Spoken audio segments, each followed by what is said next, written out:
नमस्कार, एक बार फिर से आप सभी का स्वागत है मेरे YouTube चैनल पर।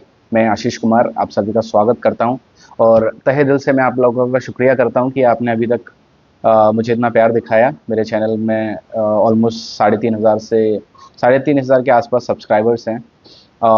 उन सभी दर्शकों का मैं अपने दिल से धन्यवाद देता हूं। और पिछले कुछ वीडियोस में कमेंट्स आए थे कि सर इतने दिनों के बाद आपने वीडियो बनाना शुरू किया। मैं कुछ सिचुएशंस में फंसा हुआ था। See this is all life. सबका कुछ ना कुछ काम चलता रहता है। मैं as a theatre teacher schools के साथ काम करता हूँ, तो काफ़ी ज़्यादा बिजी हो जाता हूँ। नहीं मिल पाता है उतना टाइम कि मैं एक अच्छा वीडियो बना पाऊँ। फ़िलहाल ब्रेक पर हूँ, तो सोच रहा हूँ कि ये सब मैं कंटिन्यू रखूँ और आप लोग की थोड़ी बहुत जो मदद कर पाता हूँ वो अपनी तरफ से कर सकूँ। Well, so thanks for all of love that you have shown to me at. तो आज का ये वीडियो होने वाला है एक और थिएटर प्रैक्टिशनर के ऊपर, जो कि एक सब्सक्राइबर हैं। मुझे नाम याद नहीं है और उन्होंने कहा था कि एक वीडियो बनाना है, जिनका नाम है ली स्ट्रासबर्ग। तो ये वीडियो उन्हीं के बारे में है। एक महान थिएटर प्रैक्टिशनर, थिएटर टीचर, जिनके बारे में हम कुछ बातें जानेंगे। देखो, ये नाम उन लोगों के लिए अननोन नहीं होगा जिन्होंने पहले वीडियोस देखे हुए हैं। ये बहुत ही चर्चित नाम है, पॉपुलर नाम है। आप लोगों ने पहले भी सुना होगा। मैंने स्टेला एडलर के साथ में ये नाम लिया है।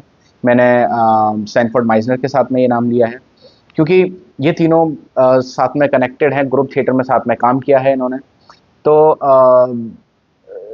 एक और इम्पोर्टेंट बात, ये स्टैनिस्लाविस्की के साथ में इन्होंने काम किया हुआ है।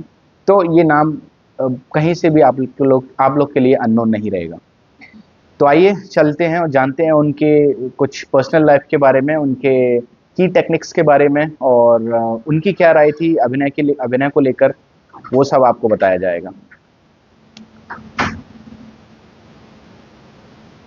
तो आइए चलते हैं और जानते हैं उनके कुछ पर्सनल लाइफ के बारे में, उनके कुछ की टेक्निक्स के बारे में, और अभिनय को लेकर उनकी क्या राय थी। ये सब हम इस वीडियो में जानेंगे।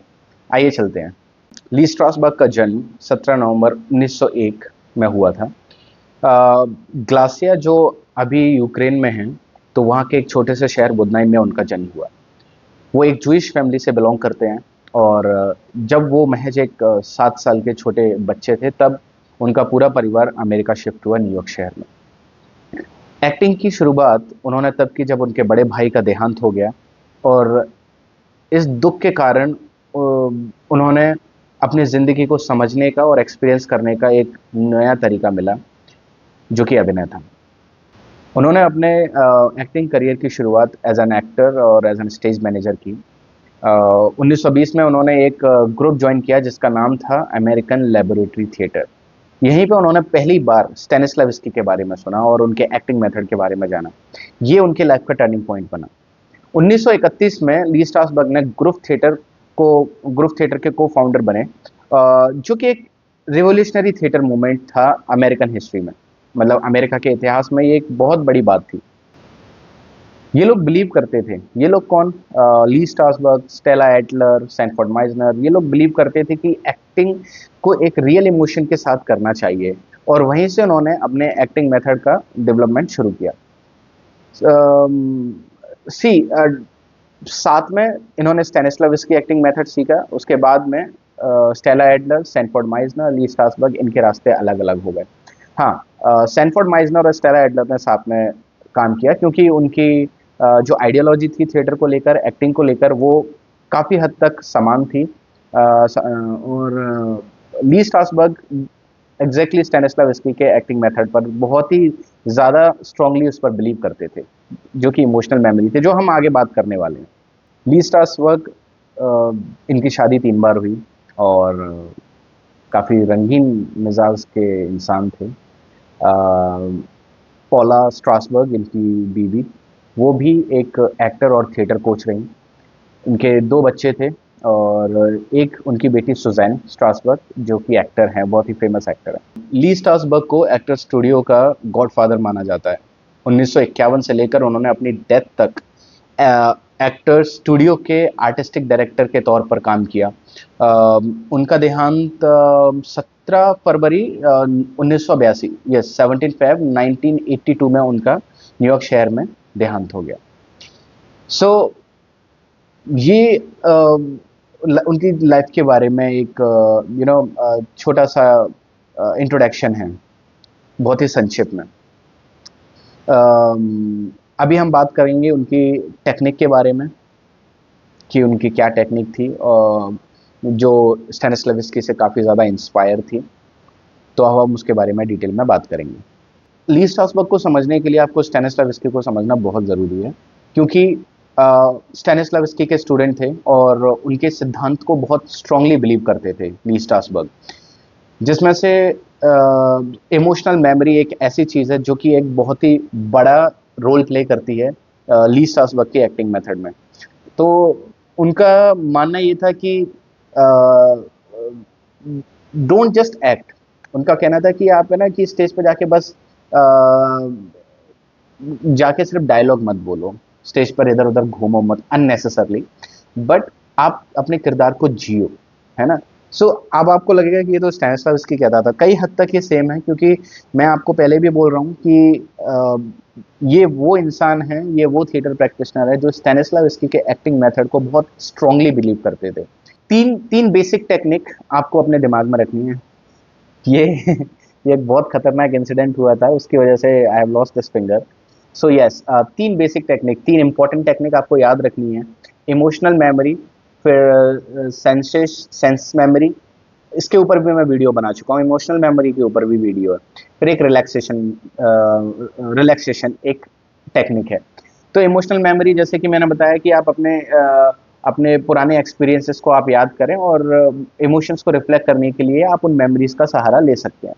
सेंस मेमोरी जैसे कि होता है कि आपके 5 सेंसेस जो मैं आपको बता चुका हूँ, है ना, स्मेल, टच, सुनना, है ना, मतलब साउंड, ये सेंसेस होते हैं। जैसे कि आप एक्सपीरियंस करना है, ये एक्सरसाइज ऐसे हो सकती हैं कि हम सेंस मेमोरी को एक्सरसाइज करने के लिए ये कर सकते हैं कि आप लेट्स से कि आप कुछ मिठाई खा रहे हैं, ठीक है, आप पहले उसको खा लीजिए। आपने एक मिठाई लिया, आपने उसको टेस्ट किया, ठीक है, आपने उसको स्मेल किया, आप कुछ बर्तन का यूज़ कर रहे हैं, उसको आप रख रहे हैं, उठा रहे हैं, वो साउंड, खाना खाने का साउंड, उसको खाते वक्त, आप चबाते वक्त क्या साउंड आ रहा है। तो जो भी सेंसेस आप इन्वॉल्व कर रहे हो ये एक्सरसाइज करते वक्त, आप उन सबको एक बार करते वक्त, आप रियल लाइफ में करते वक्त आप उसको ऑब्जर्व करिए। ओके, आप ऑब्जर्व करेंगे, आप एक्सपीरियंस करेंगे कि आपने वो मिठाई को पहले लिया, आपने उसको स्मेल किया, तो एक सेंस बना, आपको समझ आ जाता है ना कि भाई देखो, जब घर में कुछ पकवान बनता है हम उसको स्मेल करते हैं, तो हमारे माइंड को वो रिफ्लेक्स होता है कि हाँ, आज तो कुछ मस्त बना है, आज छोले भटूरे बने हैं, आज गुलाब जामुन बना है। ये सारी चीजें हैं, कुछ भी है, कुछ भी खाने की चीजें आप जब स्मेल करते हो आपको रिफ्लेक्ट हो जाता है, आपके मेमोरी में वो सेंस जो होता है वो पता चल जाता है कि आज ये बना है खाने के लिए। तो ये एक एक्सरसाइज हुई, आप सारी चीजों को एक्सपीरियंस करते हैं, है ना। जैसे कि सेंस में आप और भी ऐड कर सकते हो, जैसे चाय बनती है, सबको खुशबू आ जाती है, पता चल जाता है कि भाई चाय बन रही है। आपने स्मेल किया, आप बता सकते हो कि भाई इसमें एक लौंग डली है, इसमें आप इलायची भी डली है, इसमें अदरक पड़ा हुआ है, इसमें तुलसी पत्ता पड़ा हुआ है, तो ये चाय बन गई, है ना। चाय की खुशबू आती थी, अब चाय की खुशबू आती है तो हमें समझ आ जाता है। फिर जब आप उसको टच करते हो, पता चलता है चाहे ठंडी है या गर्म है। ये आपने एक रियल लाइफ एक्सपीरियंस कर लिया। नाउ आप आंख बंद करेंगे और आंख बंद करके ये सारी चीजें आप फिर से एक्सपीरियंस करने की कोशिश करेंगे, और आप इसको रिकॉर्ड करिए। आप एक अपना फोन ले लीजिए, कुछ नहीं मत करिए, आप फोन ले लीजिए और आप आंख बंद करके बस वो एक्सपीरियंस को आप रिकॉल करो, है ना। आपने स्मेल किया, आपके चेहरे पे एक हल्की सी स्माइल आ जाएगी, आपको पता होना चाहिए कि भाई ये किसकी है। आपको लिटरली ये फेक नहीं करना है। अगर आप ट्राई कीजिए एक्सरसाइज को, और अगर आप कोशिश कीजिए कि आप कितना परसेंटेज उसको कर पाए, कि ऐसा नहीं है कि हर एक एक्टर, हर जितने भी अभी आप ये वीडियो देख रहे हो आप ट्राई करेंगे और 100% एक बार में पहुंच जाएगा, नहीं होता है, because it takes lot of attention, है ना। ऑब्जर्वेशन स्किल बहुत इंपॉर्टेंट होती है, वो सब आपका जो प्रायर एक्सपीरियंस है वो सब आपके पास होना चाहिए, है ना। तो ये चीज आप करके देखिए और फिर वीडियो में देखिए कि किस हद तक असली लग रहा है, किस हद तक नकली, है ना। टचिंग सेंस अच्छे से काम किया आपने, वो गर्माहट को, चाय की गर्माहट को फील किया या नहीं, चाहे ठंडी थी तो क्या एक्सप्रेशन, ये सब आपके वीडियो में वो सब रिफ्लेक्ट होना चाहिए। आप फिर उसको सेल्फ एनालिसिस कीजिए कि मैं इसको और बेटर कैसे कर सकता हूँ। एक तो ये हो गया। Same goes with the emotional memory, है ना। वीडियो लीजिए, आप बैठे रहिए और किसी एक मोमेंट के बारे में सोचिए। Can be sad, can be happy, कुछ भी हो सकता है। और वो सब सोचने के बाद आप वीडियो रिफ्लेक्ट कीजिए। कुछ डायलॉग बोलने की जरूरत नहीं है, कुछ करने की जरूरत नहीं है, बस वो जो भी आप फील करोगे, जो भी आप रिकॉल करोगे, वो सब आपके स्क्रीन पर दिख जाएगा जो आप रिकॉर्ड कर रहे हो। रिलैक्सेशन, वेरी इंपॉर्टेंट पार्ट, क्योंकि ये बहुत सारे एक्टर मिस्टेक कर देते हैं इस चीज को लेकर। मैंने भी किए हैं और कभी कभी कर भी देता हूँ। आई एम नॉट परफेक्ट, ठीक है।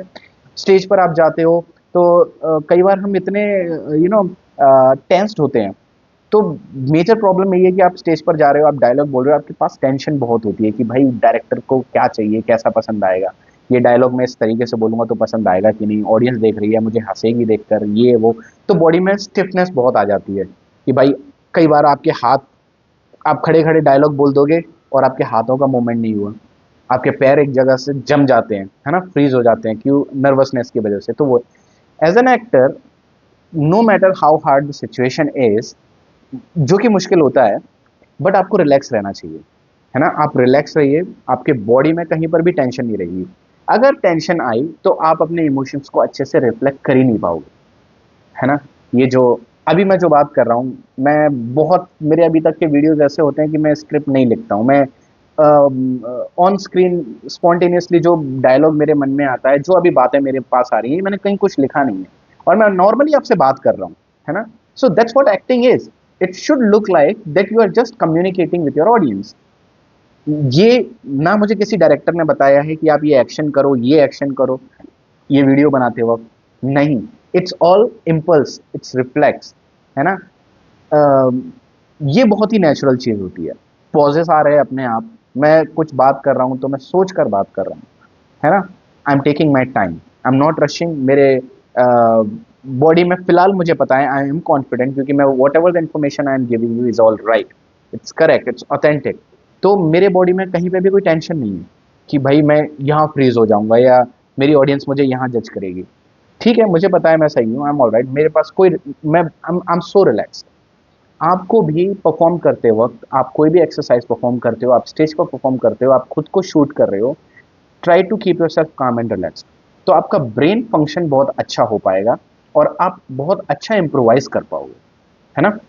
तो ये कुछ बेसिक चीज़ें हैं इनकी टेक्निक के बारे में। ये 3 टेक्निक आप अपने डेली रूटीन में आप एक्सरसाइज करेंगे तो ये हो जाएगा। तो अभी मैं कुछ एग्जाम्पल आपके सामने देने वाला हूँ, कुछ एक्टर्स, ग्रेट एक्टर्स के नाम, जो सच में एक्टिंग के लिए बहुत ही ज़्यादा सीरियस रहे हैं अपनी लाइफ में और उन्होंने बहुत कुछ, बहुत डीप में जाकर एक्टिंग की है। सो अगर आपको रॉबर्ट डिनीरो का नाम पता है, टैक्सी ड्राइवर मूवी का एग्जाम्पल ले लेते हैं। टैक्सी ड्राइवर में उन्होंने खुद टैक्सी चलाई है, वो एक्सपीरियंस किया है ना। मैं हमेशा, मैंने अभी तक अपनी, क्योंकि मैं खुद ये स्ट्रांगली बिलीव करता हूँ कि भाई आप लाइफ को जितना अच्छे से एक्सपीरियंस करोगे, आप उतना नेचुरल एक्टर बनोगे, आप उतना नेचुरली आप एक्ट कर पाओगे। और ये हॉलीवुड में नहीं, हमारे बॉलीवुड में भी कई सारे एक्टर्स ऐसे हैं जिन्होंने एक्टिंग के लिए अपने उस चीज़ को ट्रांसफॉर्मेशन जिसे कहते हैं, एक्सपीरियंस जिसे कहते हैं, वो किया है। तब हमें उनकी एक्टिंग एकदम दिल को छू जाती है ना। जैसे कि Al Pacino, Scent of a Woman, Scent of a Woman, उन्होंने उन्होंने किस तरीके से एक अंधे का कैरेक्टर किया। उन्होंने आंखों में लेंसेस लगाए और यू नो डार्क आइज करके चलने का प्रैक्टिस किया। वो कैसे फील कर सकते हैं, कैसे अपना सेंसेस, अदर सेंसेस को यूज करके अपना रास्ता बना सकते हैं, है ना। वो सारी एक चीज़ें। फिर एक David Louis, sorry, Daniel Day Lewis, Daniel Day Lewis करके एक एक्टर है, जिन्होंने, मतलब वो एक लेफ्ट फुट वॉकर का कैरेक्टर है और उन्होंने रियल लाइफ में भी उस चीज़ को आदत में लाए कि वो लेफ्ट फुट पर वॉक करते थे ज़्यादातर। वो ऐसे एक व्हील चेयर होता था, उस पर वो डेली लाइफ में लेफ्ट पैर का ही यूज़ करते थे। तो मतलब ये सारी चीज़ें जो छोटी छोटी बेसिक, जो आपके कैरेक्टर को एकदम यूनिक बनाती है, आपको वो चीज़ें पहले एक्सपीरियंस करनी पड़ेगी। सही है कि नहीं? तब जाके आप अपने कैरेक्टर को लिव कर पाओगे। जैसे कि ली स्ट्रासबर्ग कहते हैं कि live your character, do not just act. तो आप सिर्फ एक्टिंग नहीं करोगे, आप उसको जियोगे, आपके आपके कैरेक्टर को, which is very similar what Stanislavski says, right? वो भी यही कहते हैं कि आप अपने कैरेक्टर को जियो। अगर आपको रोमियो का कैरेक्टर कैरेक्टर करना है तो आप पहले रोमियो बनो, रोमियो की तरह जियो, तब जाके वो स्टेज पर आप उसको प्रेजेंट कर पाओगे। ये एक पूरा स्टैनिस ये इनका ली स्ट्रासबर्ग का एक्टिंग मेथड स्टैनिस्लाविस्की के एक्टिंग मेथड पर ही बेस है। तो कुछ बेनिफिट्स भी हैं, कुछ कॉन्स भी हैं, हर एक्टिंग मेथड के होते हैं, है ना? मैंने पहले भी कहा है कि आपको किसी एक एक्टिंग मेथड पर डिपेंड नहीं रहना है। आपके लिए कुछ भी बेस्ट हो सकता है। आप, ऐसा नहीं है कि आप एक कैरेक्टर प्रिपेयर कर रहे हो तो फिर आप एक ही एक्टिंग मेथड को फॉलो कर रहे हो और पूरा कैरेक्टर बन रहा है। हो भी सकता है आपको एक कैरेक्टर प्रिपेयर करने के लिए 2 एक्टिंग मेथड, 3 एक्टिंग मेथड। अभी मैं एक वीडियो देख रहा था, नाना पाटेकर से पूछा जाता है कि आप इतना रियलिस्टिक, आप इतना नेचुरल कैसे बात कर लेते हैं?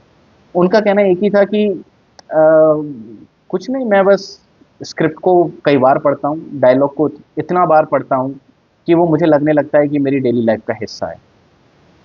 For him that works. ठीक है। सेम चीज जब मैं मेरे गुरुजी के साथ में मैं थिएटर सीख रहा था, जब मैं थिएटर प्रॉपर थिएटर करता था, तो मेरे एक्टर्स, मेरे को एक्टर्स हैं, वो उन्होंने भी सेम क्वेश्चन एक बार गुरुजी से किया कि इसको नेचुरली रियल ये कैसे आ पाएगा, कि जैसे एक्टर्स लोग करते हैं सिनेमा में एकदम नेचुरल साउंड, वो कैसे आएगा? उनका भी कहना सेम था। उनका कहना यही था कि आप स्क्रिप्ट को कंटिन्यूस पढ़ो, आप पढ़ते रहो, पढ़ते रहो, पढ़ते रहो। एक दिन ऑटोमेटिक आप उसको इतना नेचुरली बोल दोगे, आपको लगेगा ही नहीं कि आपने स्क्रिप्ट से पढ़ा है, या ये कोई एक ऐसा टेक्स्ट है जो लिखा हुआ है और आपने पढ़ा है। नहीं, इट विल कम नेचुरली। आप आपके को एक्टर्स के साथ नॉर्मल जैसे बात करते हो वैसे ही बात करोगे सारे डायलॉग्स। तो for some actor that works, मेरे लिए भी कई बार यही काम करता है ना? आप डायलॉग को पढ़ते रहो, then it becomes, it feels like, ऐसा लगता है जैसे कि वो आपके लाइफ का हिस्सा है और आप उसको वैसे ही बोल देते हो वेरी नेचुरली। इरफान खान साहब, जो कि नहीं रहे, बहुत ही महान अभिनेता रहे, उनका भी आप डायलॉग सुनो, ऐसा लगता है कि लाइक वो स्क्रिप्ट पढ़ ही नहीं रहा है, ऐसा लगता है कि हाँ बस बात कर रहा है, बहुत ही नेचुरल। तो ये चीजें मायने रखती हैं एक रियल एक्टर अपने कैरेक्टर को जीने के लिए। आप एक्सपीरियंस जितना अच्छा करोगे जिंदगी को, आप उतना अच्छा अभिनय कर पाओगे। आपकी जिंदगी के हर एक डेली लाइफ के हर एक छोटे छोटे मोमेंट को आप एक्सपीरियंस करना सीखो। और एक बात मैं फिर से कहूंगा, आप स्टिक मत रहो, किसी भी एक एक्टिंग मेथड पर स्टिक मत रहो। आप एक्टिंग मेथड के पीछे मत भागो, आप भागो कि आप आपका कैरेक्टर कैसे रियलिस्टिक बना सकते हो, है ना? मैंने बहुत सारे मेथड डाल दिए हैं, स्टैनिस्लाविस्की डाल दिया है, स्टेला एडलर डाल दिया, ली स्ट्रासबर्ग आ जाएगा, सैनफोर्ड माइजनर मैंने डाल दिया, ब्रेक्ट मैंने डाल दिया, है ना? और और मुझे याद नहीं है to be honest, but ultimately क्या है, आप ये सब मेथड यूज करके एक्टिंग करोगे तो मेथड में फंसे रह जाओगे। टू बी ऑनेस्ट, मेथड में नहीं फंसना है भाई, आपको एक्टर बनना है। आप स्क्रिप्ट पढ़ो, आप कैरेक्टर समझो, उसकी साइकोलॉजी समझो, है ना? और इमोशंस आप कैसे उसके बाहर निकाल सकते हो, आप वो चीज़ समझो, then you are good to go. आप कहीं पे भी फाड़ दोगे भाई। So that's it for today. Video अच्छा लगा हो तो you know what to do, share it with your friends, your fellow actors. और कहीं पर मेरी कुछ कमी है तो आप मुझे बताइए, हम इम्प्रूव करेंगे। We always learn from each other. Okay, so thank you so much for all the love that you have shown to me. God bless you all. और क्या, बस टाटा बाय बाय।